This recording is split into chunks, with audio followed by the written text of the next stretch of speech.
You're holding a piece of meat between two buns thinking it's the most American thing ever created. You'd be wrong.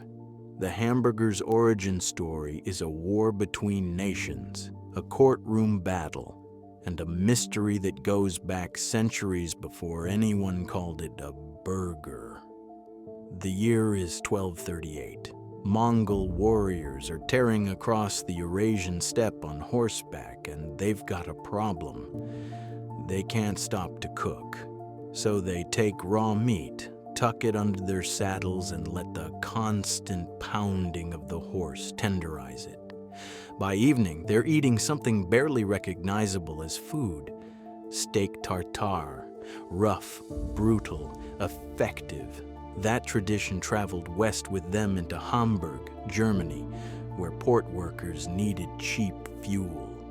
Sailors brought back this idea of shredded beef, and Germans started serving it seasoned and cooked. They called it Hamburg-style steak.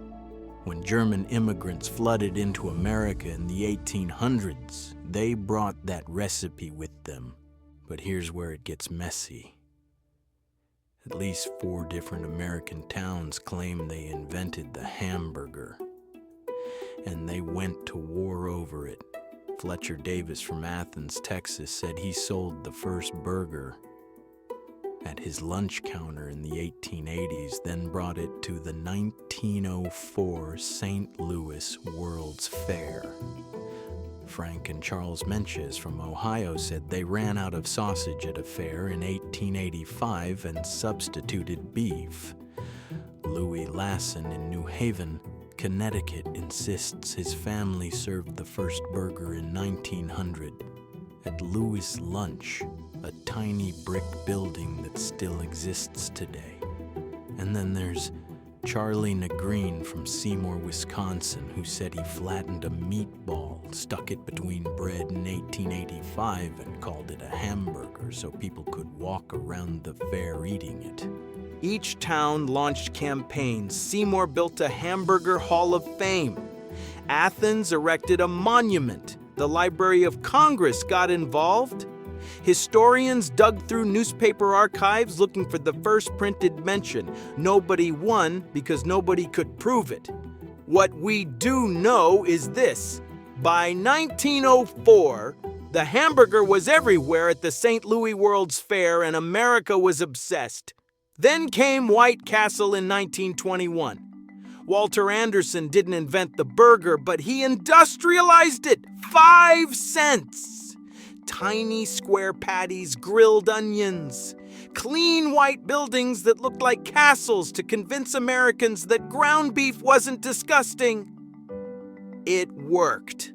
White Castle became the first fast food chain, and suddenly hamburgers weren't just food, they were fast, cheap, and everywhere. But White Castle had competition brewing. In 1940, 2 brothers in San Bernardino, California were about to change everything. Richard and Maurice McDonald opened a drive-in barbecue restaurant, and business was good. But they noticed something. Their most popular item wasn't ribs or chicken. It was the 15-cent hamburger. So in 1948, they did something radical. They fired all their car hops, stripped their menu down to just burgers, fries, and shakes, and reimagined their kitchen as an assembly line. They called it the Speedy Service System. 30-second burgers, no waiters, no plates, just paper wrapping and pure efficiency. The McDonald brothers had accidentally invented modern fast food, but they weren't empire builders. They were content running one successful restaurant. Then in 1954, a 52-year-old milkshake machine salesman named Ray Kroc walked through their door and saw something they didn't. Scale. Kroc opened the first McDonald's franchise in Des Plaines, Illinois in 1955. He didn't just copy the system, he weaponized it. Identical buildings, identical burgers, identical experience whether you were in California or Kansas. By 1961, Kroc bought out the McDonald brothers for $2.7 million and proceeded to build the largest restaurant chain on earth. The hamburger wasn't just American food anymore, it was a global invasion. McDonald's hit Japan in 1971, Russia in 1990, India in 1996. They adapted, sure. The Makaloo Tikki in India, teriyaki burgers in Japan. But the core product, that ground beef patty between two buns, conquered the planet.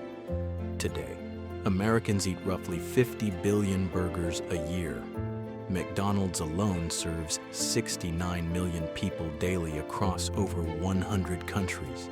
The hamburger generates hundreds of billions in revenue annually and employs millions worldwide.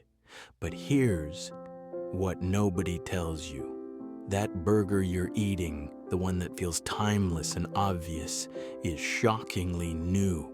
Your great-grandparents didn't grow up with it. The modern hamburger, as we know it, cheap, fast, everywhere, is barely 70 years old, a single human lifetime. We went from Mongols slapping meat under saddles to a sandwich that defines American culture in less than a century. And it happened because of immigrants, innovation, and ruthless business strategy. Not because someone woke up and said, let's put beef between bread. It evolved, fought over, industrialized, franchised, globalized. The hamburger isn't just food, it's the story of how America took something from everywhere else, made it faster and cheaper, then sold it back to the world. From Mongolian steppes to German ports to American fairgrounds to Ray Kroc's assembly line to every corner of the planet, that's the journey. And it's still happening. Right now, someone in Shanghai is biting into a Big Mac. Someone in Lagos is trying their first Whopper. The invasion never stopped. So next time you pick up a burger, just know you're not holding fast food. You're holding centuries of migration, competition, and empire building, all compressed into something you can finish in 4 bites while sitting in your car. That's the real power of the hamburger. It made conquering the world look effortless. From Mongolian saddles to McDonald's golden arches, the hamburger didn't just happen. It was engineered, fought over, and systematized into submission. What started as survival food became the most successful product export in human history. Mongols couldn't have imagined their tenderized horseback meat would end up feeding 69 million people daily.